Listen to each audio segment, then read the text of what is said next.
இருக்கக்கூடிய அத்தனை ஜீவர்களையும் 3 கேட்டகரிஸாக பிரிச்சார்.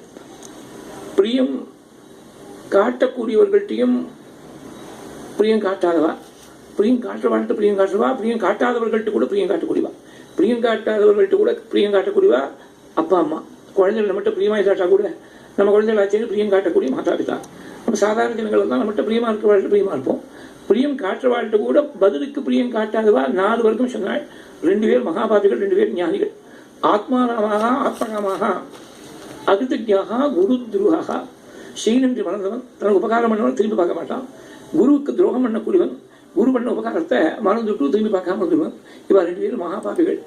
ஆத்மாராமாக ஆப்தகாமாகன்னு சொல்ற போது ஆத்மாவதியே ரமிக்கக்கூடியவர்கள் ஆத்மாராமர்கள். ஆசை எல்லாத்தையும் நிறைவேற்றி கொண்டவர்கள் ஆப்தகாமர்கள். ஆசை எல்லாத்தையும் யாராவது ஒருத்தர் நிறைவேற்றிக்க முடியுமா? ஆசையில் ஒரு சின்ன பர்சன்டேஜ் தான் நிறைவேறும். நிறைவேறாத ஆசை தான் அதிகமாக இருக்கும். ஆப்தகாமாகான்னு சொன்னால் அவனுக்கு ஆசையே இல்லைன்னு அர்த்தம். ஆசையே இல்லாதவனுக்கு எல்லா ஆசையும் நிறைவேற மாதிரி தான்.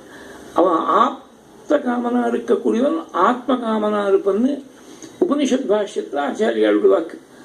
ஆத்மகாமஸ்ய ஆப்தகாமத்வாது அப்படின்னு உபனிஷத் பாஷ்யம் ஆச்சாரியாளுடைய பாஷ்ய பங்கி.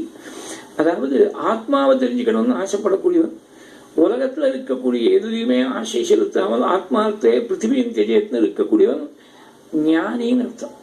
ஆத்மாராமனும் ஞானி தான். நாம தான் துவந்த